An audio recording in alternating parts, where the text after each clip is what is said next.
terkejut kan? Terkejut kau. Ini semua ni buangkan rasa-rasa macam PKP 2.0. Marah maksudnya. Dia rasa Gemas. apa-apa sahaja rasalah. Oke. Kalian rindukan sama kami kan?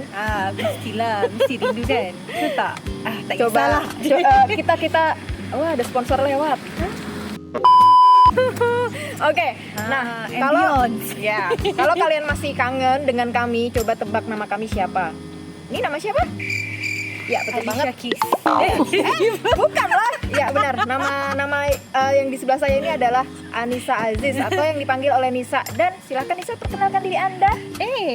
Sebelum itu yang di sebelah saya ini Amba Dewi Soroso. Okay, buat mungkin ada penonton-penonton baru yang first time tengok kita ni. Okay, marilah short and brief introduction about diri kami. Saya Anissa Aziz, seorang ibu, seorang isteri. Dah punya suami, sorry. Dah. Melipet Seorang gua. isteri, seorang suami, seorang pencinta teater dan seni dan an entrepreneur as well. Wow. Kamu, siapakah Amba Dewi Soroso? Bagi kalian yang belum tahu siapa saya adalah aktivis teater di Indonesia dan saya juga lagi merintis usaha kecil-kecilan di bidang kuliner gitu aja. Saya juga seorang ibu loh. Saya punya anak 1. Dah itu aja lah ya. Okay. Korang ingat tak Let's Borak ni pasal apa? Pasal apa coba? Pasal apa? Coba apa? Tebak ya? Tebak. Coba tebak. juga boleh. Coba. My Indonesian is getting better, guys. Ya. Thank you, Amba. Ya. Thank you juga karena aku udah bisa cakap Melayu dikit-dikit gitu. Sikit-sikit. Sikit-sikit. Udah setahun di sini. Okay, baiklah Amba. Apa itu Let's Borak? Let's Borak itu adalah acara yang dibuat oleh Tepak Telas ya kan untuk memerangi sebagai salah satu media untuk memerangi COVID-19. Ya, gitu. #ArtsWaves against COVID-19. Lagi sekali, ArtsWaves against COVID-19. Boleh gitu. guna dekat hashtag dekat korang punya post kalau korang nak. Dan juga merupakan kerjasama antara Indonesia dengan Malaysia. In the spirit of United of Togetherness.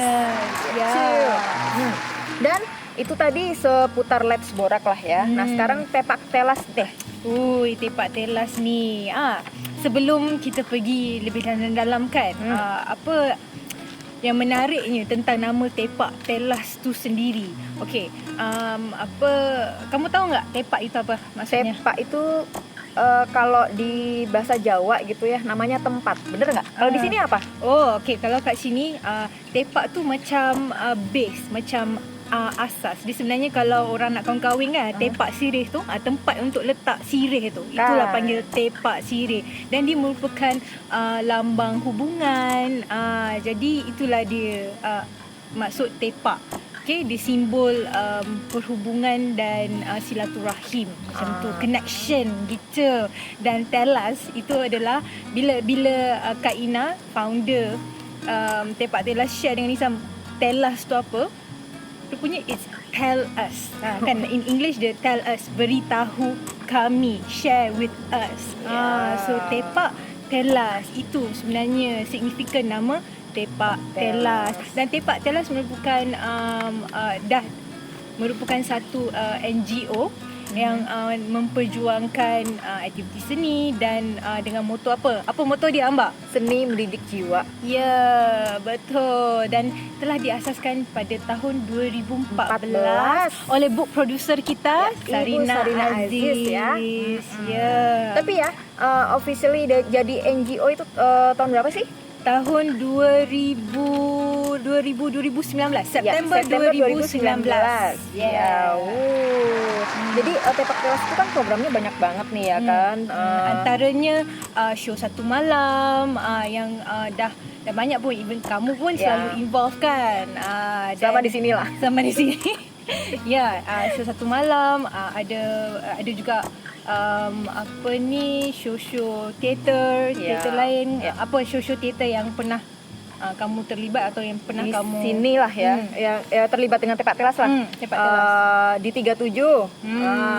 Terus lagi aku terlibat di show satu malam itu yang monolog itu. Dan lagi terlibat kemarin terakhir itu pementasan monolog abu-abu. Sutradaranya Kak Ina lah. Ya, dan buat yang macam belum lagi mengenali Tepak Telas. Tepak Telas ni bukan sahaja bila kita cakap pasal seni kan, bukan sahaja untuk performance, untuk persembahan semata-mata. Ya. Dia lebih fokus untuk itulah balik kepada moto dia, seni mendidik jiwa. Apa yang kamu dapat daripada situ? Mbak. Jadi Kak Ina ini punya metode yang sangat unik ya. Sebentar, ada sponsor lewat. Jadi apa yang didapatkan dari Tepak Telas tidak bisa dijelaskan secara rinci dan detail di sini karena setiap orang mempunyai pengalaman masing-masing ya kan. Tapi apa yang saya dapatkan di sini bahwasanya Kak Ina ini mempunyai metode untuk kita bagaimana bisa lebih menghormati kepada sesama, kepada alam, macam itulah kayak gitu. Inilah balik kepada nama Tepak Telas tu kan. Tell us tu melalui seni kita boleh berkongsi tentang bermacam-macam ilmu, boleh dapat tahu pasal macam-macam benda pasal benda-benda lain lagi. Dan itu juga antara satu sebab kenapa Let's Borak ni diadakan. Yes. Dan satu lagi menarik tentang Tepak Telas ni yang Nisa tahu adalah Tepak Telas dah banyak sebenarnya buat show di Indonesia. Bisa kamu kongsi tak tentang itu? Pertama kali Tepak Telas datang ke Indonesia itu tahun 2020 ya, yang dengan pula 2020 dalam acara Festival Seni Multatuli di Banten. Itu merupakan Tepak Telas diundang oleh kawan-kawan aktivis seni dari Banten untuk mengadakan pementasan lah di sana gitu. Dan Tepak Telas ni dah mempunyai hubungan yang baik dengan scene teater di Indonesia sejak tahun 2017. Yes, 2017. So maksudnya macam di situ mereka cuba menjalin, Tepak Telas ni cuba menjalinkan hubungan kesenian antara Malaysia dan Indonesia. Dan ada informasi lagi nih, seharusnya Tepak Telas ada pementasan lagi di Indonesia nih. Ya, akhir tahun 2020 Desember lah. Kita what happened? Nggak jadi karena COVID kan. Kita Tepak Telas ini akan mementaskan sebuah produksi di 2 tempat, yaitu satu di Jakarta, satu di Malang, Jawa Timur. Dan Nisa dengar persembahan tu sebenarnya dibiayai oleh sponsor lewat. Oke. Tapi baguslah kan, dia macam ada insert sikit supaya tak sendu lah. Lanjut lagi tadi. Apa yang Nisa dengar juga sebenarnya untuk show yang pada Disember 2020 itu sebenarnya Tepak Telas telah diundang oleh event organizer dan sebenarnya ia adalah satu show yang dibiaya ya. Show yang besar lah karena tidak hanya melibatkan Malaysia saja, tetapi banyak beberapa negara di Asia dan juga di Eropa. Wow, that's like international level guys. So kalau kalian nak tahu lagi banyak perkembangan tentang Tepak Telas, tentang program-program yang akan datang, silalah follow Tepak Telas di Facebook, Instagram dan YouTube. Harus ya, wajib di like, di follow dan di subscribe. Yep. Dan tadi sempatlah bersembang dengan Kak Ina kan. Apakah harapan Tepak Telas untuk tahun 2021 ini? Kak Ina share yang harapannya adalah untuk Tepak Telas will be able to shift online untuk produce lebih banyak konten, berkongsi lebih banyak ilmu tentang apa-apa sahaja dengan korang semua kat luar sana di online. Yelah, memandangkan dengan PKP ni semuanya terbatas, tapi it will not buat kita rasa putus asa. Jadi kita akan cuba cari jalan untuk perbaiki diri, untuk belajar lagi supaya boleh hasilkan lebih banyak konten yang berkualiti untuk anda semua. Meskipun kita terbatas, tetapi kita harus tetap berusaha, gitu kan? Betul. Amba, kenapa Let's Borak ni special edition. Cuba Special share edition sikit. salah satunya itu kita berada di luar. Ini kita bisa berteman dengan alam, langit ya kan. Suara-suara apa? Jangkrik. Jangkrik, tahu nggak jangkrik? Tapi tak ada bunyi monyet malam ni. Monyet Belum sudah, lagi. sudah pulang ke tempatnya ya. Jadi sebenarnya special edition ini karena kita akan flashback sebentar awal mula Let's Borak dari season 1 dan season 2 gitu. Nah kan kenapa kamu tahu nggak awal mula dibuat Let's Borak itu? Karena apa? Aku tahulah, tapi kita kena share lah dengan penonton yang mungkin first time tengok yang baru-baru ataupun kena refresh lah. Nama pun nak refresh dan reflect kan. So how did Let's Borak start? Jadi Let's Borak itu dibuat karena pada awal mula PKP lah ya di Malaysia ya. Karena pada waktu itu kita Tepak Tela sendiri mempunyai banyak program yang tiba-tiba semua ke-cut. Dan kita nggak tahu kapan kita akan punya program lagi. Ya, waktu tu total lockdown bulan Mac kalau tak silap. Betul. Memang everything just stop. bikin sesak nafas tau. Berhenti nafas sejenak gitu. Jadi kita duduk bertiga waktu itu membahas situasi bagaimana supaya kita tetap menjalankan program selama PKP gitu kan. Lalu tercetuslah Let's Borak gitu. Merupakan acara-acara talk show yang santai, fun gitu, tapi tetap memberikan inspirasi kepada penonton yang menonton Let's Borak. Dan macam personally sebelum menjadi salah seorang host, Nisa juga follow perkembangan Tepak Telas mereka ni kan, Let's Borak dari season 1. Dan of course topik-topik yang korang borak kan adalah macam dia santai, tapi Nisa suka cara kalian kupas setiap topik. Topik-topik santai tapi sentiasa ada pengisian yang bermanfaat. I always learn something from each episode. Dan sebenarnya season 1 Ambar dengan Roro. Dari season 1 sampai season 2 episode 2 lah ya, Roro menemani Let's Borak, menemaniku gitu guys. Jadi banyak banget pengalaman Let's Borak season 1 dan season 2 dengan Roro inilah gitu. Jadi nggak tahu kalau Roro ini sukanya di episode mana. Kalau aku sukanya aku dan lagu dan juga hewan yang episode hewan gitu. Jadi kita pada waktu itu produser memang menetapkan sebuah topik ya. Tapi kita sendiri yang gimana nih? Aku punya ide. Nanti setiap host setiap topik setiap episode kita kena make up sesuai dengan topik gitu. Jadi waktu itu kita dandan lah. Waktu hewan tuh aku dandan jadi rusa, si Roro jadi kucing mungkin, lupa aku, sorry ya Ro. Jadi itulah gitu. Jadi itu pengalaman itulah yang season 1 dengan Roro gitu. Apalagi nih? Apa? Tapi macam kamu sendiri daripada season 1 sampai season 2, sebab kamu kan dia pengacara tetap, host tetap daripada awal sampai sekarang. Tua OG. Tak payahlah nak tua sangat. Kan? Jadi apa dari segi growth, apa perbezaan lah, penambahbaikan yang kamu sendiri experience untuk diri kamu? Untuk diri aku sendiri gitu, karena terlibat dari season 1 yang memakai handphone saya. Berjasa banyak untuk Let's Borak season 1 gitu, season 2 gitu, dan pakai tripodnya udah rusak gitu. Itu belum ada backgroundnya. Sekarang udah menambah banyak, ada lighting, ada tripod yang proper, ada background juga gitu-gitu, dan you can see the penambahbaikan yang dibuat lah, baik dari segi content dan juga pembawakan host sendiri, dan juga macam you can see the difference dari segi production value juga. So it's really amazing to see lah. So Nisa respect korang punya effort.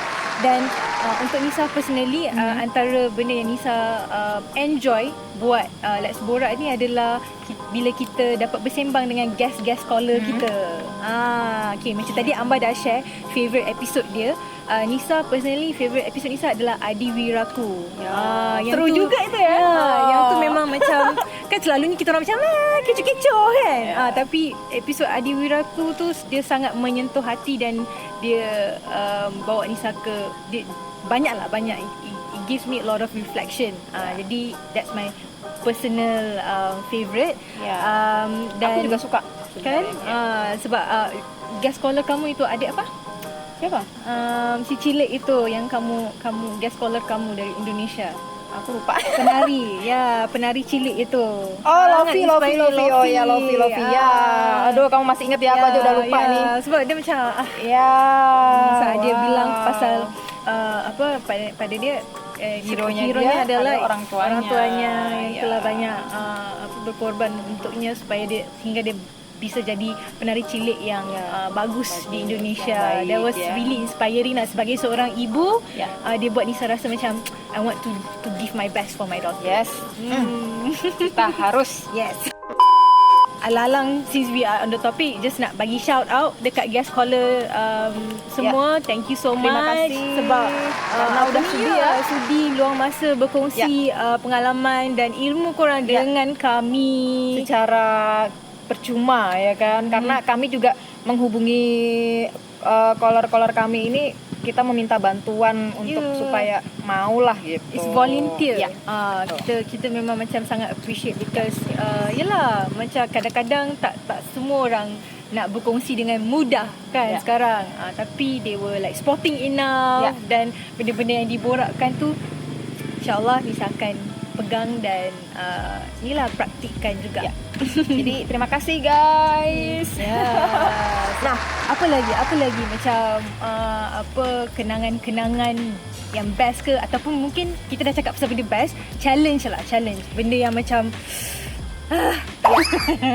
Sedikit lagi ini terakhir ya sebelum menginjak yang kita akan bahas. Jadi tantangannya itu adalah ketika sudah mulai mendekati syuting Let's Borak ini, kita belum dapat caller.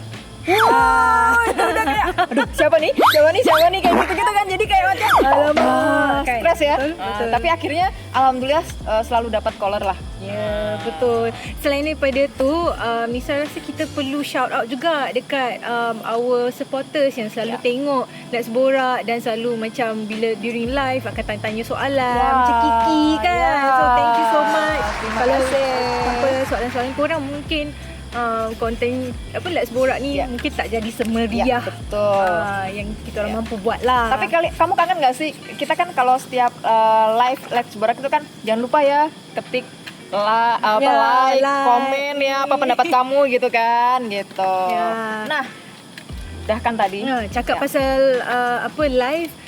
Kalau during live kita pakai OBS kan. So yang korang duk dengar macam effect krik ke benda bunyi gagak ada suara-suara aneh gitu. Dan benda-benda tu semua macam takkan ada kalau bukan disebabkan oleh orang-orang belakang tabir, orang-orang kuat belakang tabir kita.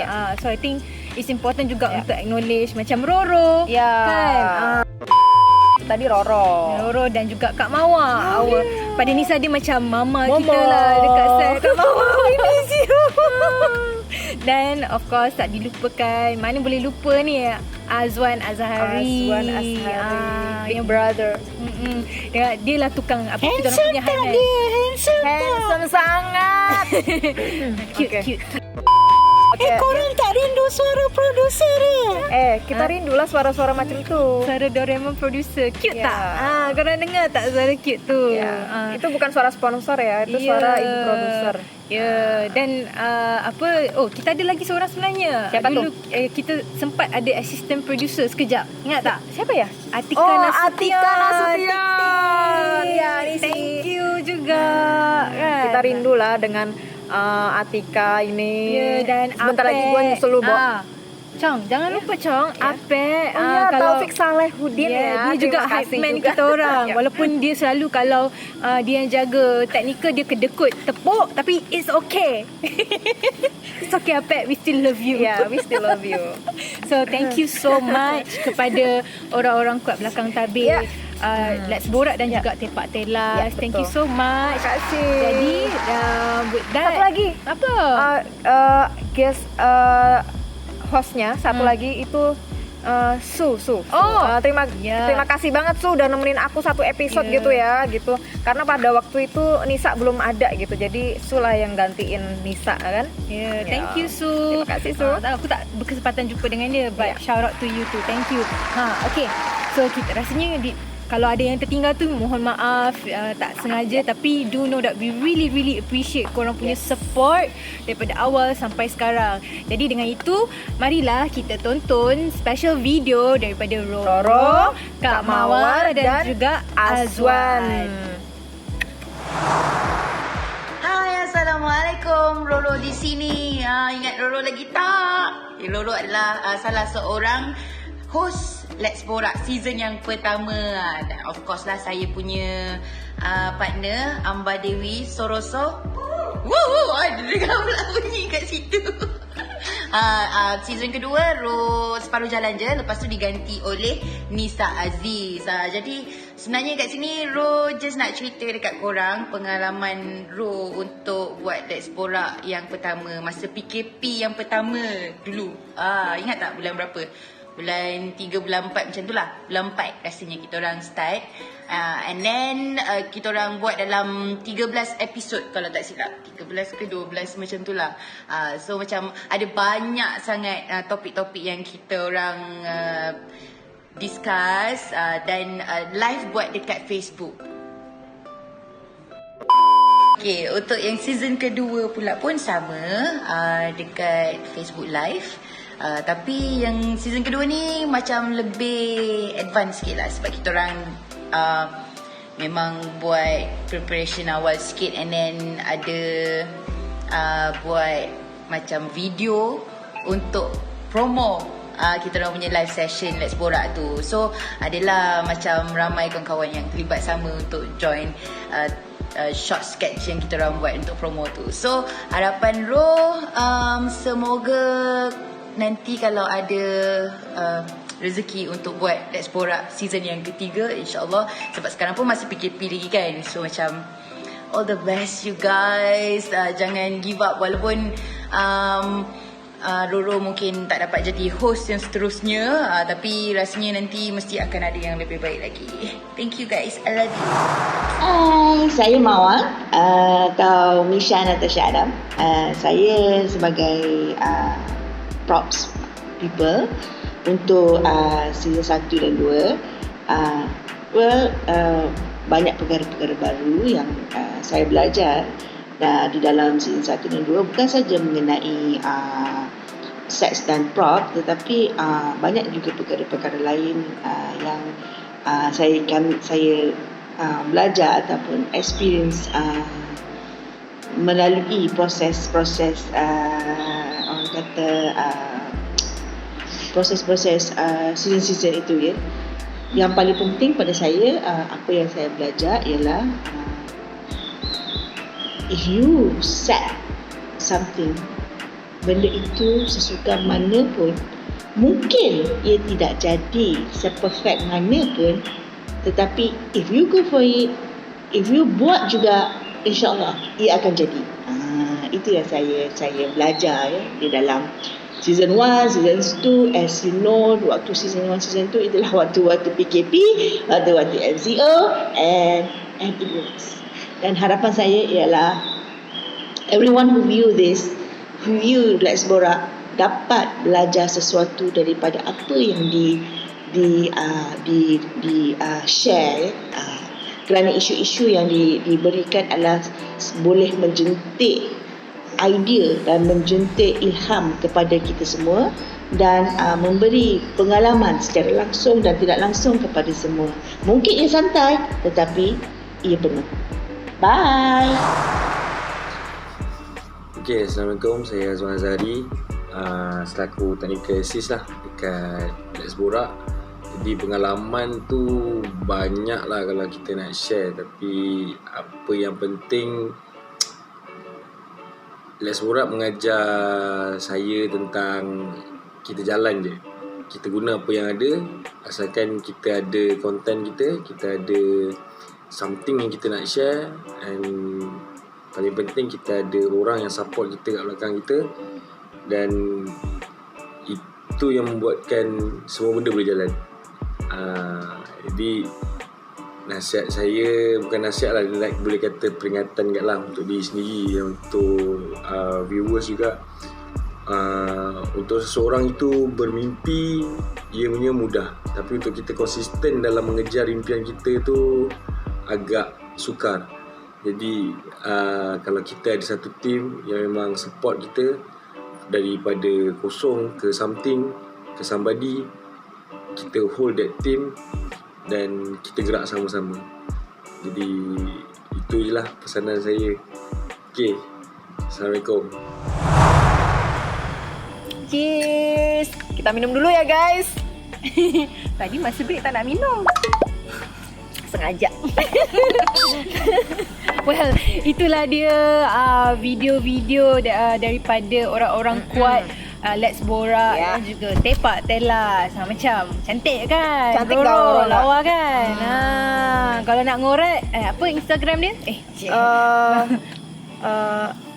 Bla bla bla bla bla bla itu namanya panjang banget Instagramnya dia. Kak Mawar kita semoga Kak Mawar akan jadi lady boss yang awesome nanti. Kak, hire kami Kak. Kami butuh pekerjaan. We need more money. Ya, Why not? tolonglah Ibu manajer. Dan untuk Aswan. Abang Kumbang Kumbang? Kumbang di taman. cute ke tak cute? Dia tak cute. dia Aswan tuh bukan cute. Dia handsome. Oops, Aku jujur. Okay. But we love you all. Yeah. Thank you so much guys. Okay lah, rasanya marilah kita ke segmen yang seterusnya, which is Sidekick. Okay, ini untuk segmen Sidekick ini apa yang akan kita borakkan, Amba? Ini tuh sebenarnya persoalan yang sangat serius banget ya kan, yang menjadi hot topic banget ya kan, Yep. di jagat maya maupun di jagat Hangat dunia sekarang, diperkatakan dunia nyata ya. Dia kalau buka tak tahulah, I don't know about you guys, tapi untuk sepanjang seminggu 2 ni kecoh dekat Facebook, dekat Instagram, kat Betul. Twitter pasal topik ni. Apakah topik itu, Amba? Silakan. TV versus online education. Kementerian Pendidikan Malaysia KPM memaklumkan slot program TV pendidikan akan disiarkan. Aku tahulah apa yang ada di pikiran kalian, tapi tunggu dulu ya kan, karena jangan dipikir secara negatif dulu ya. Apa yang kita tenang.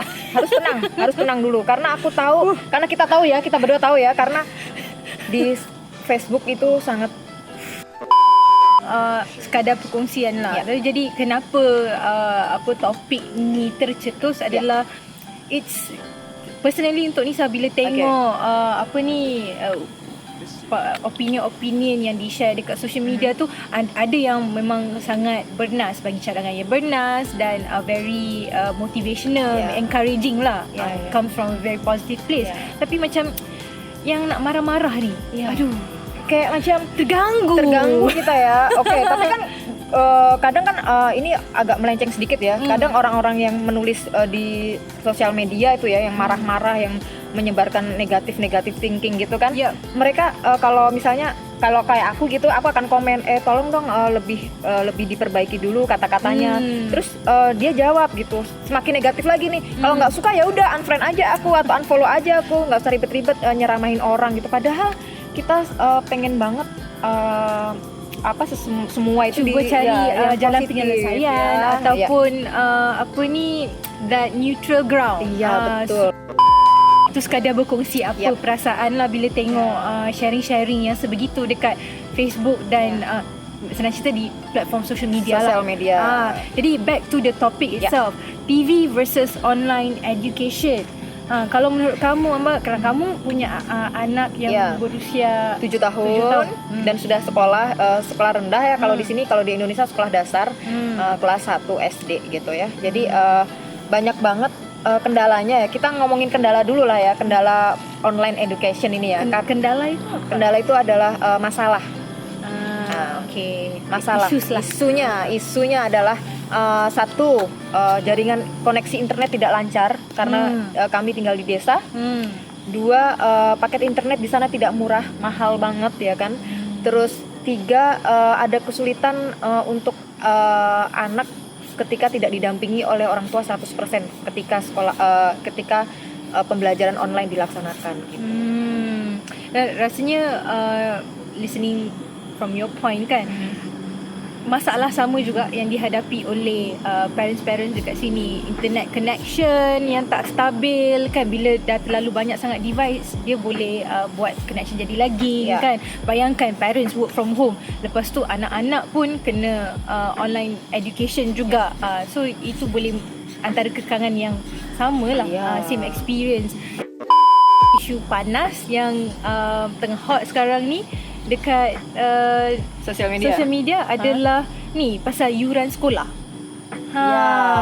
Yuran sekolah. Diorang duk bahaskan tentang itu. Oh ya, itu jadi sempat menjadikan topik terhangat banget di Indonesia pada waktu itu karena diwajibkan, karena pada waktu itu ada online ya, pembelajaran online education gitu.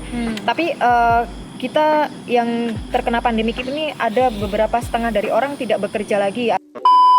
Semacam kita orang-orang tua ini kesulitan gitu loh. Jadi kok ini kita udah belajar di rumah ya kan, tapi iuran sekolah masih tetap sama. Tolong dong dikurangin pemerintah kayak gitu. Tapi itu dah banyak lah parents yang mengeluh tentang hal itu. Oh, di sini juga kayak gitu. Sama, banyak. Tapi amidst this very hot topic, ada juga cadangan-cadangan yang bernas. Contohnya macam ada yang suggest untuk pindahkan silibus sekolah diajar ke di television. Dan sebab sekarang ni mostly it's online learning. Online learning ni maksudnya kena pakai medium internet wajib. Kena ada internet. Antaranya kena ada internet, kena ada laptop, kena ada screen lah, ada laptop, tab, handphone. Okay, sedangkan benda tu is costly. Tak semua mungkin kalau ada pun tak adalah. Kalau ada 5-6 orang anak, I don't think harus punya satu-satu ya kan. If you can afford it, good. Ataupun nggak punya satu-satu aja, atau misalnya punyanya 5 ini, punya laptop 3, bisa bergantian lah, karena kan jamnya nggak sama gitu kan. Itu tak masuk dengan parents yang work from home juga, yang perlukan laptop, all of these tools untuk melakukan kerja diorang. So ini antara challenges bila buat online learning. Selain daripada isu teknikal, ada juga isu connection. Bukan connection lah, maksudnya the exchange between pelajar dengan cikgu. Lain tau belajar online dengan belajar kat dalam kelas. Kalau dari kawan-kawan aku yang educator gitu, pendidik gitu ya, banyak banget tantangan mereka yang mereka harus adaptasi dalam pembelajaran online. Karena kawan-kawan aku ini ada duduk di kota, ada yang duduk di desa. Tentunya tantangan mereka berbeda gitu. Kalau contoh di pendidik yang ada di desa gitu, sangat sulit sekali internet ini. Dan satu hal lagi, orang tua di sana tidak semuanya boleh menggunakan gadget. Itu persoalan yang sangat sulit sekali di desa gitu. Itu antara cabaran-cabaran untuk seorang tenaga pengajar lah, cikgu, lecturer kan. Dia masih lagi ada challenges baru. Ada challenges baru yang perlu dihadapi dan perlu ada solution lah. Betul banget. Dan I'm not saying kena cari solution tu sekarang, tapi harus difikirkan bersama antara pemerintah atau kerajaan dengan juga para pendidik ya, dengan dan juga orang ibu tua bapa ya kan. Betul. Sehingga supaya anak-anak kita ini masa depannya baik, bagus gitu, mendapatkan pendidikan yang maksimal gitu. Okay.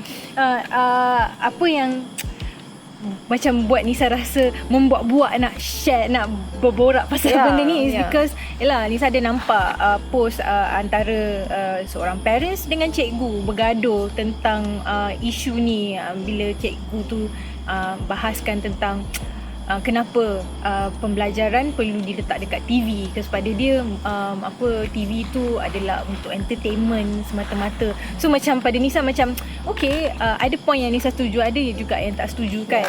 So pada kamu, wajar ke tidak pembelajaran dibawa ke TV? Ini personal ya. Kalau personal, ini merupakan salah satu solusi yang menurut aku baik. Karena TV karena sekarang ini sebagai salah satu media untuk mengurangkan acara-acara yang kurang bermutu di TV. Itu satu. Dua, bisa mengurangi cost ya kan, mengurangi anggaran internet. Jadi bisa kayak kalau zaman dulu di Indonesia waktu aku kecil itu ada cerdas cermat, terus ada pelajaran kayak yang disiarkan di TV kayak gitu-gitu. Jadi itu bagus menurut aku. Kita tinggal bagaimana pemerintah boleh bekerja sama dengan jajarannya, dengan para pendidik juga harus dipilih guru yang benar-benar bagus, yang baik, bukan yang terkenal ya, tapi yang bagus dan baik, yang bisa menyampaikan materi. Dan sebenarnya education di TV is not something new tau. Contohnya macam ada platform Astro Tutor TV. Sekarang even ada. Dan dan seingat Nisa, Astro Tutor TV tu dah wujud way before, dah lebih 10 tahun. Masa Nisa ambil SPM, I took my SPM in 2017. Waktu tu dah ada Astro Tutor TV dan personally pengalaman sendiri, dan itu membantu. Sebab TV memang satu, rasanya semua rumah ada TV kot. Ya, semua rumah ada TV. Semua rumah ada TV. So jadi dia lebih, akses dia lebih menyeluruh untuk pelajar. Dan usually in terms of connection kurang lah masalah compared to internet. Dan dari segi cost pula, kalau the standard channel macam RTM, TV3 dan kalau ni Astro dah kebanyakan rumah dah ada Astro. Jadi boleh diutilisekan sebenarnya TV ni kan. Macam Amba cakap tadi, daripada menonton konten-konten yang lara. I think it's a good suggestion sebenarnya untuk masukkan silibus pembelajaran sekolah daripada kindergarten sampailah universiti ke apa ke kan. Boleh. Students kan. Dan bila Nisa cakap pasal konten education di TV, dia tak semestinya kau kena buat kelas. Nah, itu tadi kan udah bincang-bincang ya seputar TV versus pembelajaran online atau online education. Nah, ini aku akan ada kawan, yaitu dia adalah pendidik, namanya Wahyu Dwi Anggraini. Beliau itu merupakan seorang guru sekolah rendah yang sudah mengabdi di sekolah selama 12 tahun. Wow. Dan panggilannya Yeyen, ya kan? Jadi Yeyen ini merupakan seorang penulis juga gitu di komunitas kami gitu. Jadi silahkan tonton video dari Yeyen. Assalamualaikum warahmatullahi wabarakatuh, Ibu Wahyu Dwi Anggraini. Selamat malam. Waalaikumsalam warahmatullahi wabarakatuh. Nah, Ibu, aku panggil Bu apa aku panggil Kakak nih? Bebas deh pokoknya. Udah, Kakak aja deh. Sekarang Kakak silahkan memperkenalkan diri Kakak yang cantik ini. Oke, nama saya Wahyu Dwi Anggraini, cuman kadang sering dipanggil Bu Yeyen. Jadi lebih banyak yang kenal namanya Bu Yeyen daripada Bu Wahyu. Saya seorang guru SD di Kota Malang, Jawa Timur, Indonesia. Mengabdi udah berapa lama, Bu? Sudah mengajar 12 ini? tahun, Kak. Wow, lama banget. 12 tahun ya.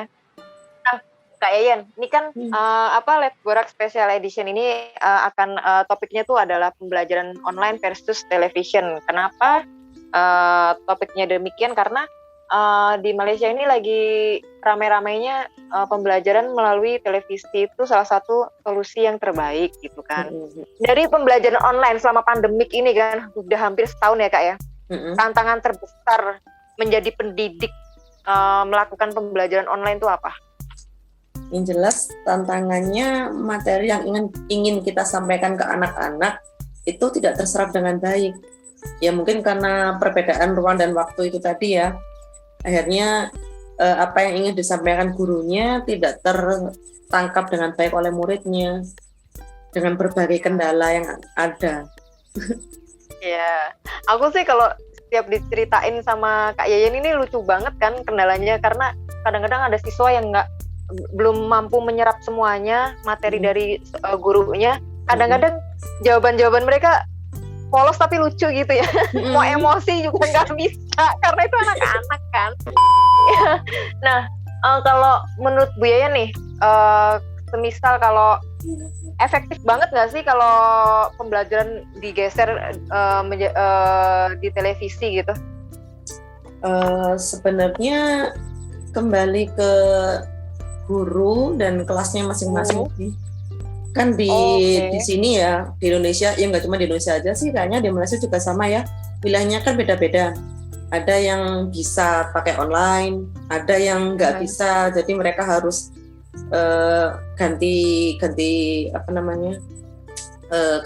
cara pembelajaran. Jadi bisa pakai televisi. Bahkan ada yang di daerah 3T yang terpencil, terjauh itulah. Itu kan mereka bahkan televisi pun nggak ada, jadi mereka ada yang pakai radio. Kayak gitu. Masih ya Kak ya, masih ada ya? Masih yang Kak, pakai radio juga ya? Dalam Papua gitu masih ada. Ya, karena dari segi pembagian wilayah itu yang tidak rata gitu kan, di Malaysia juga saya rasa juga sama juga di Indonesia gitu kan. Jadi ada yang kena sinyal yang bagus, ada yang enggak gitu kan. Terus lagi ada yang mampu secara finansial mampu, ada yang secara finansial nggak mampu kayak gitu kan Kak ya. Kak Yayan sendiri nih sebagai seorang guru nih, kan Kak Yayan udah pernah cerita di setiap sekolahan itu berbeda, ya kan? Kalau Kak Yayan itu di sekolah Kak Yayan yang paling efektif itu menggunakan pembelajaran secara online atau apa Kak? Kalau aku sih lebih suka pakai online, tapi nggak bisa meeting langsung. Jadi ada sekolah yang misalnya muridnya bisa diajak Zoom meeting gitu ya. Jadi bisa satu screen keluar muridnya banyak itu, nyenengin emang. Pernah nyoba aku. Akhirnya yang muncul bukan muridnya, yang muncul orang tuanya. Ngapain orang tuanya ikut belajar? Maaf ya Bu ya, HP-nya masih saya bawa, nanti siang baru saya bawa pulang. Ya. Nggak bisa. Ya, cuman sekali ikut belajar aja. Maunya gitu ya. Iya. Kan ada juga yang wali murid yang satu handphone itu berbagi untuk 3 anak. Kan jadinya nggak bisa dia kalau satu online bareng itu nggak bisa. Cuman mereka masih ngatasi kalau diminta dikasih materinya ini, saya buat video, kemudian mereka saya kasih link tugas atau apa, mereka kerjakan fleksibel waktu mereka selama itu dalam cukup 1 hari efektif itu. Ya? Masih bisa. Bagus lah. Oke, terima kasih banyak ya Kak Yayan ya. Semoga tetap menjadi guru panutan. Amin. Bangsa dan negara. Amin. Ada juga. Ingat kamu aja ada. Kamu juga ada? Ada. Kalau caller kamu itu wakil educator, tenaga pengajar, caller aku ini wakil suara untuk ibu bapa penjaga. Itu Intan Nursaina yang merupakan seorang host TV, penyanyi dan juga pelakon. Dia ada seorang anak yang darjah 3. Darjah 3 umur berapa? 7, 8, 9 tahun. Sekolah rendah lah ya. Sekolah rendah. Jadi it's interesting. Korang kena dengar, kena tengok video ni dan dengarkan pendapat tenaga pengajar dan juga educator dan juga parents punya point of view. So check it out. Okay, hai korang. Untuk segmen Sidekick, Nisa ada guest caller, someone that is very dear to me. Tahulah, my life will be so different lah kalau I tak kenal dia, iaitu Intan Nursaina. Intan Nursaina. Alright, so hi, saya Intan. Saya tinggal dekat Putrajaya. Yes, Nisa is so darling to me. So saya sekarang ni menjalani urusan seharian saya dekat rumah macam biasa. Sebelum ni saya mengacara TV, saya berlakon, I'm a singer-songwriter, apa lagi ya, news reader. Sekarang housewife gitu, nak juga kan. Okay, so macam ni Kak Intan ni buat. Okay, Kak Intan boleh share sikit tak pasal family Kak Intan juga, since kita akan bercakap pasal TV versus online education kan. So boleh introduce sikit pasal your sweet little sweet daughter, Luna. Alright, so saya ada dua orang anak sebenarnya. Okay, yang sulung dah berumur 8 tahun nak masuk 9 tahun. So standard 3 for this year.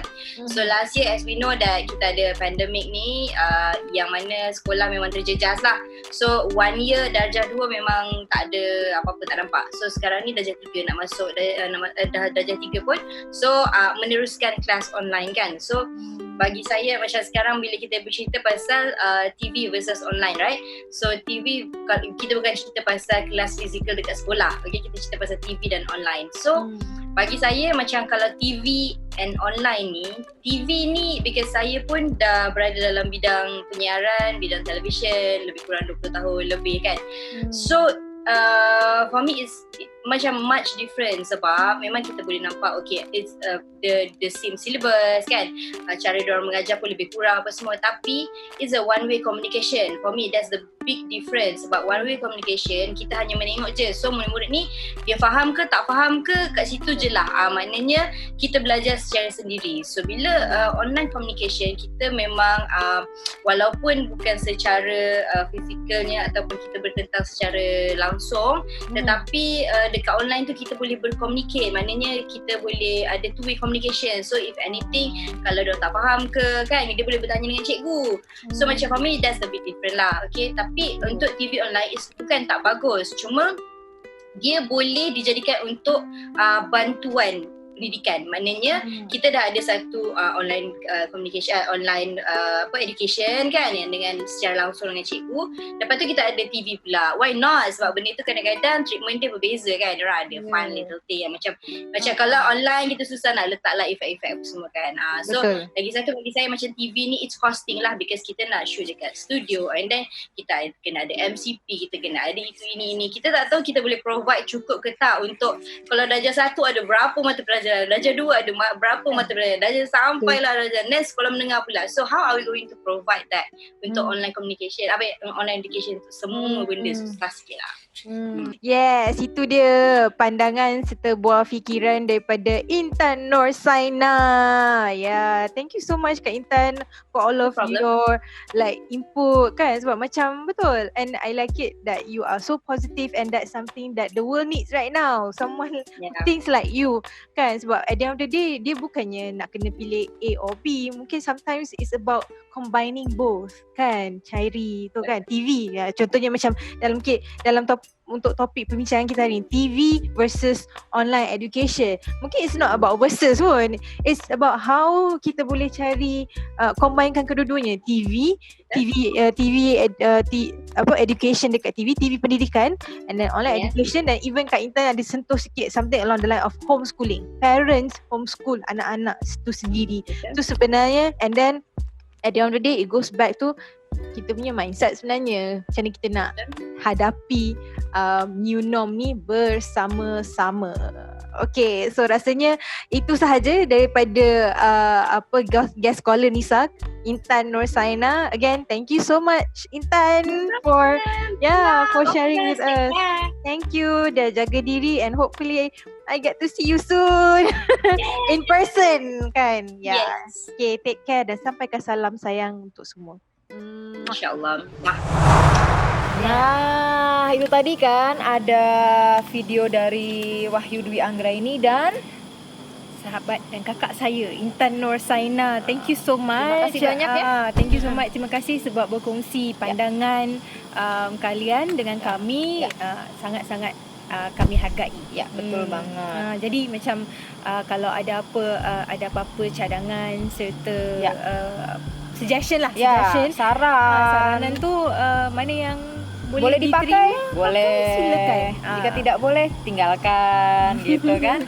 Dan do know that it's personal preference masing-masing guys. So dia tak ada salah, tak ada betul. Ya, betul. Yang penting gunakan bahasa-bahasa yang baik yang dan menyenangkan. Marah sekalipun janganlah gunakan bahasa-bahasa yang kasar. Betul. Marah itu harus ada tempatnya ya. Be respectful guys. Be mindful and be responsible with your words. Kita tak nak buat orang rasa macam tak best. So Mari kita teruskan dan tak ada sebenarnya macam ni. Masih banyak yang harus disampaikan ya tadi. Ya udah deh. Tapi masa mencemburui kita. Kamu dulu apa aku dulu nih? Kamu dululah. Oke, jadi menurut aku yang tadi TV versus pembelajaran online, mana-mana yang bisa dipakai, yang semestinya bisa menjadikan solusi itu menjadi lebih mudah untuk orang tua, untuk pendidik, untuk anak, itu silahkan dilakukan ya kan.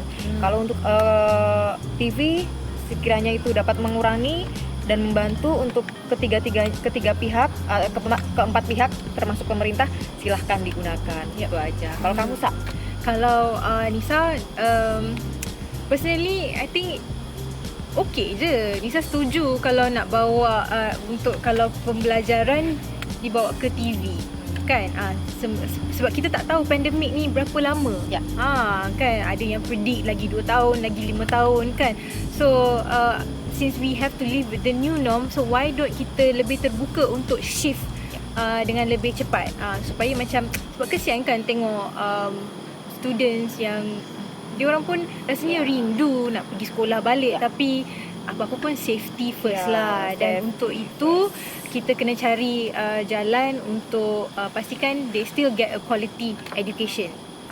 Equal ke apa tu semua, that's a different topic, tapi quality education is possible still. Dan Nisa sebenarnya sokong kalau nak pembelajaran dibawa ke TV. I'm all for that. Bikin salah satu channel TV education. Pemerintah buatlah sana. Dan bukannya benda tu tak ada. Dah ada dah pun. Astro dah ada buat. Dan tinggal buat jadwal aja kan. Even YouTube sendiri dah ada YouTube spesifik untuk education kan. Dan selain daripada itu, dia juga memberi peluang kepada penggiat-penggiat seni untuk boleh create more content kan. So I think it's a win-win situation untuk semua orang. So guys, itulah personal opinion lah. Tapi mana yang setujulah, tak setuju, it's okay. I'm fine with it. Kita agree to disagree and kita move on. Yang penting bisa mendapatkan solusi yang baik untuk semuanya gitu. Dan jangan marah-marah lagi di sosial media. Chill guys, chill. Benda boleh settle. In the future, apakah program-program Tepak Telas in the future?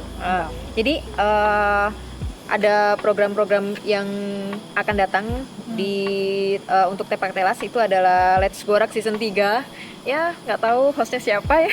Masih rahasia banget karena aku pulang. Oke. Dan masih banyak lagi akan membuat sosial media konten lah ya. Terus ada cooking show. Tepak Telas membuat cooking show. Ada semua orang sekarang rajin masak kan. PKP dulu kat rumah. Bagus. Siapa hostnya? Siapa lagi bintang tamunya? Masih rahasia ya kan. Ada gigs, ada workshop.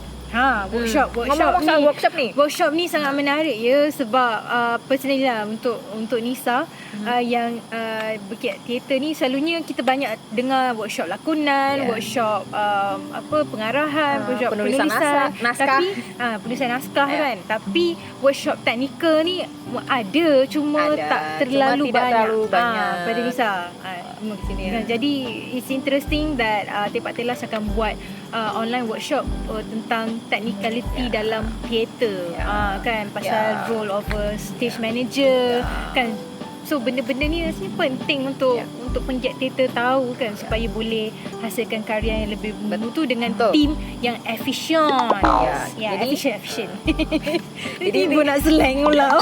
Intinya Tepak Telas itu akan mengadakan workshop tata artistik panggung dan manajemen produksi gitu ya, secara online. Jadi nantikan untuk kalian-kalian yang berminat untuk mengikuti workshop ini, nanti akan segera diberitahu secara resmi ya. Dan bisa rasa banyak ni lagi sebenarnya program. So ada lagi nih. Ada lagi. Imut Fest. Betul. So cute namanya.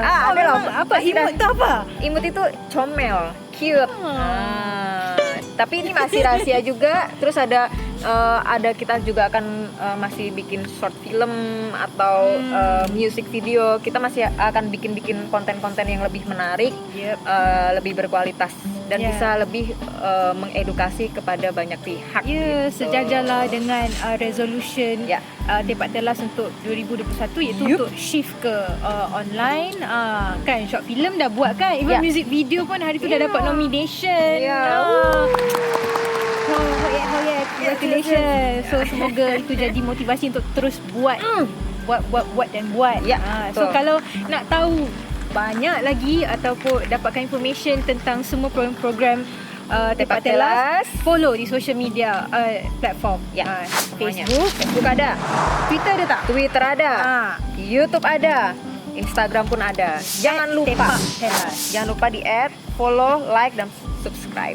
Dan mungkin korang juga boleh hantarlah suggestion korang dan juga feedback supaya kita orang boleh improve untuk Let's Borak Season 3. So boleh eksperimen dengan teknikaliti yang baru dan juga untuk borakkan topik-topik yang lebih bermanfaat dan fresh. Lebih kekinian gitu. Tapi itulah Mbak, aku sejujurnya sedih banget lah kamu dah mau pulang. Ya, mau bagaimana lagi? Harus pulang. Ya. Boleh nggak sih pelukan? Nantilah ya di belakang layar. Soalnya ini Tapi aku mau ngingatin lagi kepada semua penduduk di Malaysia, di Indonesia, jangan lupa ya, pandemi ini masih berlangsung. Jadi tetap patuhi aturannya ya. SOP harus kena jaga. Betul, pakai face mask di mana-mana korang bawa, kena ada face mask tu, be reusable or non reusable. Kalau non reusable tu tolonglah buang dengan yang benar. Buang di tempat sampah, jangan di jalan ya. Aku nampak kereta tu buang macam tu je kat luar tingkap. That's not right guys. Okay, buang di mobilmu sendiri. Tu face mask, bring sanitizer with you so that you can terlindung daripada germs-germs tu semua. Wash your hands regularly dan jaga jarak. Jarak ya. Pokoknya patuhi semua SOP yang telah dibuat oleh pemerintah atau kerajaan. Okay? Nah, so since you are going back, apa rasa? Sedih lah tetap. Aku nih udah nggak bisa tidur, udah sedih, udah yang tiba-tiba tadi aku bentar lagi pulang kak gitu, bentar lagi pulang sa gitu. Jadi macam oke, aku akan gunain waktu untuk nyanyi lah habis ini. Nggak ada kita karaoke lepas ni. Oh my god. Okay, di kesempatan ini juga nak ucapkan terima kasih dekat Roro, dekat Azwan, dekat Kak Mawar, Yen dan juga Intan. Thank you so much for contributing untuk Let's Borak Special Edition ni. We really appreciate it so much. Dan juga kepada Kak Ina, producer. Thank you so much. Terima kasih karena sudah mengadakan Let's Borak. Dengan Let's Borak ini aku bisa kenal dengan banyak orang ya kan. Ada Nisa. Banyak sangat. Ya. Aduh, kita tak nak sedih-sedih lah, tak nak emotional. Okay, sampai jumpa di Let's Borak Season 3. Yang nggak tahu hostnya siapa, yang jelas masih rahasia juga. Tapi harapan Nisa lah, harapan untuk Tepak Telas dan juga Let's Borak Season 3 supaya teruskan perjuangan seni mendidik jiwa itu. Semoga sentiasa memberikan manfaat untuk insan-insan di luar sana. Untuk orang banyak. Thank you so much untuk perjuangan ini. Sampai jumpa. Saya Amba dan saya Nisa. Bye. Let's apa tu? Let's Borak. Bye. Sayang.